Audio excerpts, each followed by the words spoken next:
నమస్తే అండి, welcome back to our channel journey with Sai all tips. రోజు కూడా అండి మన ఛానల్లో మన వారాహి అమ్మవారి గురించి తెలుసుకుంటూ ఉన్నాము, ఎన్నో పరిహారాలు చేస్తూ ఉన్నామండి. ఈ రోజు చూడబోయే వీడియో ఏంటి అని అంటే అండి, రేపు అతి శక్తివంతమైన అమావాస్య అండి. మనకి ఈ అమావాస్య గడియలు అనేవి ఈసారి మనకి శుక్రవారం నాడు కలిసి వచ్చాయండి. అంటే 5వ తారీఖు శుక్రవారం నాడు ఈ అమావాస్య గడియలు అనేవి ఉన్నాయండి. ప్రతిసారి కూడా అమ్మవారికి ఇష్టమైన రోజులలో అంటే అమావాస్య, పౌర్ణమి, పంచమి, అష్టమి తిథులలో మనం మంగళవారం, శుక్రవారంతో సహా అమ్మవారికి పూజలు చేస్తూనే ఉన్నాము. ఇంకా అంతేకాకుండా అండి 6వ తారీఖు నుంచి మనకి వారాహి అమ్మవారి నవరాత్రులు కూడా వస్తున్నాయి. నిజంగా ఇప్పుడు చూడబోయే ఈ వీడియో అండి నిజంగా అద్భుతాలను చూపిస్తుంది అనమాట. మిరాకిల్స్ జరగడానికి మంచి అవకాశం అండి. చాలా మంది అడుగుతున్నారు, అక్క వారాహి అమ్మవారి ఫోటో ఉన్నా లేకపోయినా మీరు పూజ చేసుకోవచ్చు అంటున్నారు కదా. ఇంకా అలాగే పూజ గదిలో ఉండవలసిన వస్తువులు ఏంటి అక్క, అవి కూడా చెప్పండి అని చెప్పి చాలా మంది అడుగుతున్నారండి. పూజ గదిలో ముఖ్యంగా ఉండవలసిన వస్తువులు 3 ఉన్నాయండి. ఈ 3 వస్తువులు కనుక మీ పూజ గదిలో ఉంటే కనుక మనం చేయాల్సిన ఒక చిన్న పరిహారం ఉందండి. ఆ పరిహారం ఏంటి అనేది ఈ రోజు వీడియోలో తెలుసుకుందాం. ఇంకా వీడియోలోకి వెళ్ళడానికి ముందుగా మన వీడియోని ఎవరైతే కనుక ఫస్ట్ టైం చూస్తున్నారో వాళ్ళు ప్లీజ్ సబ్స్క్రైబ్ చేసుకోండి ఫ్రెండ్స్. మీ ఫ్రెండ్స్ అందరికీ కూడా షేర్ చేయండి. వీడియో నచ్చితే కనుక ఒక చిన్న లైక్ చేయండి. ఇంకా వీడియోలోకి వెళ్ళడానికి ముందుగా మాకు దగ్గర రిలేషన్ అండి, అంటే సిస్టర్ లాంటి వారు అనమాట. ఆవిడ నిజంగా ఎన్నో రకాల సమస్యలతో బాధపడుతూ ఉండేదండి. అలాంటి ఆవిడ ఒకరోజు నాకు కనిపించి, అక్క నాకు ఇలాంటి సమస్యలు ఉన్నాయి అని చెప్పి మీతో చెప్తూ ఉండేదాన్ని కదా. ఒకరోజు నాకు బాబా గుడి దగ్గర ఒక ఆయన కనిపించారక్క. కనిపించి, అమ్మ మీకు ఒక సమస్య ఉంది, ఈ సమస్యతో బాధపడుతూ ఉన్నారు, ఇలాంటి పలానా పూజలు చేసుకోండి అని చెప్పి ఆయన చెప్పారక్క. నిజంగా ఆయనతో నేను పూజలు చేయించాను. చేయించిన తర్వాత ఆశ్చర్యం ఏంటి అని అంటే, ఒక్కొక్క సమస్య అనేది మాకు తగ్గుతూ వస్తూ ఉందక్క. నిజంగా చాలా బాగా పనిచేస్తున్నాయి ఇలాంటి పూజలు అనేవి అని చెప్పి ఆవిడ చెప్పిందండి. అంతేకాకుండా అండి ఈయన నిజంగా మనకి వశీకరణ సమస్యలు కానీ, ప్రేమ పరంగా కానీ, పెళ్లి భార్యాభర్తల సమస్యలు, నిజంగా ఎలాంటి సమస్యకైనా కూడా శాశ్వత పరిష్కారం ఖచ్చితంగా జరుగుతుందండి. ఒక్కసారి ఈ గురువు గారికి కాల్ చేయండి, మీ సమస్యని పోగొట్టుకునేదానికి ప్రయత్నం చేయండి. నమ్మకంతో సంప్రదించండి. ఫోన్లోనే అన్ని విషయాలు వివరంగా చెప్తారు గురూజీ సిద్ధాంతి గారు, సుబ్రహ్మణ్యరాజు గారండి. ఈయన ఫోన్ నెంబర్ అండి 6303087995. ఇంకా ఈరోజు వీడియోలోకి వెళదామండి. సాధారణంగా ప్రతి అమావాస్య రోజున మనం మర్చిపోకుండా, అక్క మీరు మీ వీడియో పంపించడం వల్ల మాకు నిజంగా రేపు అమావాస్యని మాకు తెలియదక్క, మీరు ఇలా చేయడం వల్ల ఒకరోజు ముందుగానే చెప్పడం వల్ల అమావాస్య రోజుకి కావాల్సిన వస్తువులు ఏంటో మేము రెడీ చేసుకుంటూ ఉన్నాము. ఎలాంటి పరిహారాలు చేసుకున్నా చేసుకోకపోయినా చాలా ఈజీగా ఉండే మంత్రాలు కానీ పరిహారాలు కానీ మీరు చెబుతున్నారు అని. అలాగేనండి ఈరోజు ఆల్రెడీ మన పూజ గదిలో ఈ 3 వస్తువులు అందరి ఇళ్లలో ఉంటాయండి. అవి గనక ఉంటే గనక ఆ పూజ గదిలో ఉన్న మనకి ధనాన్ని ఆకర్షించుకునే శక్తి అండి. అంటే అదృష్టం కానీ డబ్బు కానీ మనల్ని మన దగ్గరికి రావాలి అని అంటే కనుక మన దగ్గరికి లాక్కొచ్చే శక్తి ఈ 3 వస్తువులకు ఉన్నాయండి. ఆ 3 వస్తువులు నిజంగా అండి అమ్మవారికి చాలా ఇష్టమైన వస్తువులండి. లక్ష్మీ కటాక్షాన్ని పెంపొందించడానికి ఎన్నో రకాల వస్తువులని మనం పూజ గదిలో పెడుతూ ఉంటాం. వాటిల్లో ముఖ్యమైన వస్తువులు 3 ఉన్నాయండి. ఇప్పుడు నేను మీకు చూపిస్తాను. ఆ 3 వస్తువులని మనం ఎలా ఉపయోగించుకోవాలి, ఎలా గనక పూజ గదిలో పెడితే మనకి అదృష్టం అనేది కలిసి వస్తుంది. అదృష్టం అనేది నిజంగా ఎక్కడున్నా సరే అదృష్టం మన దగ్గరికి లాక్కొని రావాలి అని అంటే కనుక నిజంగా ఈ 3 వస్తువులు చాలా బాగా పనిచేస్తాయండి. ఇంకా అమావాస్య అనేది మనకి శుక్రవారం నాడు రావటం వల్ల మీరు హోరా సమయంలో ఇప్పుడు నేను చూపించే విధంగా మీ పూజ గదిలో ఇప్పుడు చెప్పే విధంగా చేసుకోండి ఫ్రెండ్స్. హోరా సమయంలో అంటే మీరు తెల్లవారుజామున 6 గంటల నుంచి 7 గంటల వరకు చేయొచ్చు, లేదంటే మధ్యాహ్నం 1 గంట నుంచి 2 గంటల వరకు, రాత్రి 8 గంటల నుంచి 9 గంటల సమయంలో ఇప్పుడు నేను చూపించబోయే విధంగా మీరు చేసుకోండి ఫ్రెండ్స్. నిజంగా హోరా సమయము ప్లస్ మనకి అమావాస్య గడియలు కలిసి వస్తున్నాయి కాబట్టి అమ్మవారి పేరుని ఉపయోగించి ఒక చిన్న పరిహారం మనం చేయబోతున్నామండి. అద్భుతాలంటే అద్భుతాలు జరుగుతాయండి. నిజంగా మనీ పరంగా మీ ఇంట్లో ఎలాంటి కష్టము అనేది ఉండదనమాట.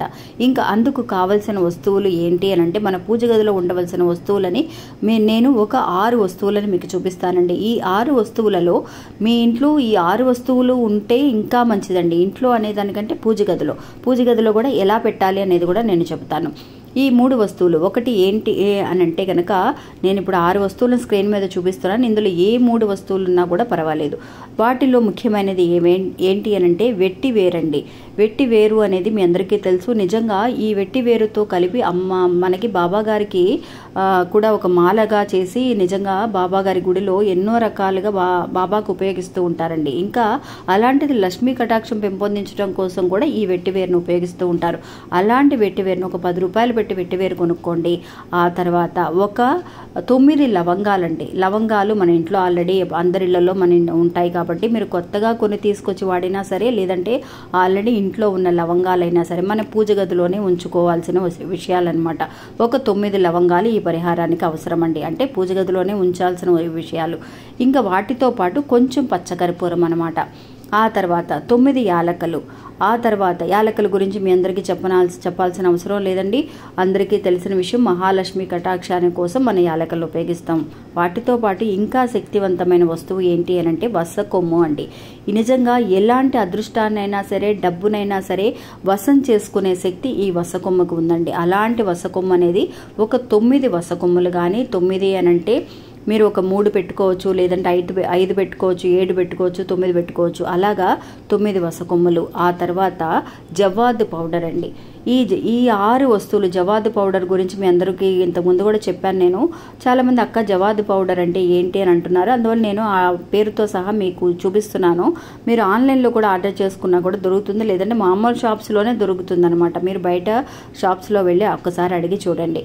ఇంకా ఈ 6 వస్తువులలో మీకు ఏదైనా సరే 3 వస్తువులు ఇప్పుడు మేము కొని తీసుకురావాలక్క, వెట్టివేరు మా దగ్గర లేదు, జవాదు పౌడర్ లేదు, వసకొమ్ము లేదు అని అనుకున్న వాళ్ళు మిగతా వస్తువులు మీ దగ్గర యాలకలు, లవంగం, పచ్చకర్పూరం ఉంటుంది కదా, లేదంటే ఇవి కొని తెచ్చైనా సరే రేపు హోరా సమయంలో కొనుక్కొని మీరు రాత్రి సమయంలో 8 నుంచి 9 గంటల వరకు ఉన్న శుక్రవారం నాడు, శుక్రహోరా సమయం అమావాస్య నాడు కనుక మీరు ఇలా చేస్తే చాలా అద్భుతాలు జరుగుతాయండి. ఇంకా ఈ 3 వస్తువులు కానీ 6 వస్తువులతో, ఈ 6 వస్తువులు కూడా ఇంకా రెడీ చేసుకుంటే ఇంకా మంచిది. వాటిని ఏం చేయాలి అని అంటే కనుక ఒక ఎల్లో కలర్ క్లాత్ తీసుకోండి ఫ్రెండ్స్. మీరు మామూలుగా మీరు బాబా కోసం మనం వాడుతూ ఉంటాం కదా, అలాంటి ఒక ఎల్లో క్లాత్ కానీ, లేదంటే వైట్ కలర్లో ఉన్న క్లాత్ని పసుపులో ముంచైనా సరే మీరు ఒక ఎల్లో కలర్ క్లాత్ తీసుకొని అందులో ఇవన్నీ కూడా వేసి, అంటే 3 రకాలుగా వేసినా సరే 6 రకాలు వేసినా కూడా వేసి ఇలాగ ఒక మూటలాగా కట్టాలండి. నిజంగా ఒక మూటలాగా కట్టేసి దాని మీద, ఆ మూట మీద ఏం చేయాలి అని అంటే అమ్మవారి పేరు వారాహి అని చెప్పి అమ్మవారి పేరు రాయండి ఫ్రెండ్స్. నిజంగా మనకి అదృష్టాన్ని కల్పించడం మటుకే కాకుండా డబ్బు పరంగా ఎలాంటి లోటు లేకుండా ఈ వస్తువులు అనేవి మనకి కాపాడుతూ ఉంటాయండి.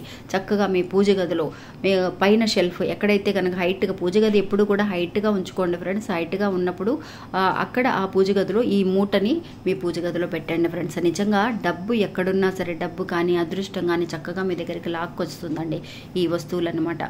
అందువల్ల ఈ మూటని మీరు అలాగే ఉంచేసేయండి. మళ్ళీ పద్దాక మనం మార్చాలి అన్న అవసరం అనేది ఏమీ లేదు. డబ్బు మీరు మళ్ళీ వచ్చే అమావాస్య రోజు మీరు ఇందులో ఉన్న వస్తువులని అలాగే ఉన్నా కూడా ఏది కూడా పాడవుతాయి అన్న అవసరం అనేది ఏమీ లేదు. పచ్చకర్పూరం మటుకు కరిగిపోతుంది అనమాట. అది మటుకు మీరు మళ్ళీ యాడ్ చేసుకుంటే సరిపోతుంది. ఇంకా యాలకలు, లవంగం కనుక తీసేసి మళ్ళీ కొత్తవైనా సరే మార్చుకొని మళ్ళీ వచ్చే అమావాస్యకి మీరు మార్చుకోవచ్చు. అంటే ఎనర్జీ అనేది కొంచెంగా తగ్గుతూ ఉంటుంది కదా, వాడను మనం అలాగే నెల రోజుల పాటు అలాగ ఉంచేస్తే ఆ తర్వాత మళ్ళీ వచ్చే అమావాస్యకి, అంటే నెలకు ఒకసారి అమావాస్య వస్తుంది కాబట్టి మళ్ళీ వచ్చే అమావాస్య రోజున మళ్ళీ మార్చుకుంటే కనుక ఇంకా గొప్ప అవకాశాలు మళ్ళీ వస్తూ ఉంటాయండి. అది ఒక్కసారి ఇలా చేసి చూడండి ఫ్రెండ్స్. ఇది ఎవరు కూడా పీరియడ్స్లో ఉన్న వాళ్ళు చేయకండి. లక్ష్మి అమ్మవారి కటాక్షం పొందడం కోసం చేస్తున్నాం కాబట్టి పూజ గదిలోకి వెళ్ళాలి అని అనుకున్న వాళ్ళు రేపు అమావాస్య రోజు పొద్దున్నే హోరా సమయంలో చేసుకోండి. ఆ తర్వాత నాన్ వెజ్ తినాలని అనుకున్న వాళ్ళు తినొచ్చు అనమాట మీరు. అందువల్ల పొద్దున్నే చేసేసుకుంటే మంచిది. లేదక్క మేము తినలేదు, నాన్ వెజ్ తినము అని అనుకున్న వాళ్ళు నైట్ అయినా సరే 8 నుంచి 9 సమయంలో చేసుకోండి. ఎందువల్లంటే వారాహి అమ్మవారికి నిజంగా ఆ సమయంలో శక్తి ఎక్కువగా ఉంటుంది కాబట్టి రేపు మామూలుగా ఫుల్గా రేపు అంతా కూడా శుక్రవారం నాడు అమావాస్య గడియలు ఉన్నాయి కాబట్టి ఎప్పుడైనా చేసుకోవచ్చు. వాటితో పాటు ఇంకా హోరా సమయంలో చేసుకుంటే ఇంకా 10 రెట్ల అద్భుతాన్ని మనం చూడొచ్చు. మిరాకిల్స్ అండి, అద్భుతాల మీద అద్భుతాలు జరుగుతున్నాయక్క మాకు. నిజంగా ఇంతకుముందు ఒకసారి ఇలా చెప్పాము, మనం చెప్పడం వల్ల మేము ఫాలో అవుతున్నామనే వాళ్ళు ఎన్నో వందల మంది ఉన్నారండి, ఎన్నో వేల మంది ఉన్నారు. అందువల్ల వాళ్ళందరికీ కూడా అమ్మవారి లక్ష్మీ కటాక్షాన్ని ప్రసాదించారు. అలాగే మీరు కూడా రేపు అమావాస్య నాడు చేసుకోండి. మీ ఇంట్లో కూడా చక్కగా డబ్బు అదృష్టాన్ని వచ్చేలాగా మనం ప్రయత్నిద్దామన్నమాట. ఇంకా ఇది అండి ఈరోజు మన వీడియో. ఈ వీడియో కూడా మీ అందరికీ ఎంతో ఉపయోగపడుతుందని అనుకుంటున్నాను. నచ్చితే కనుక ఒక చిన్న లైక్ చేసి సపోర్ట్ చేయండి. మీ ఫ్రెండ్స్ అందరికి కూడా షేర్ చేయండి. మళ్ళీ మంచి ఇంకొక వీడియోలో మళ్ళీ కలుస్తాను. అంతవరకు సెలవు. నమస్తే. జై వారాహి.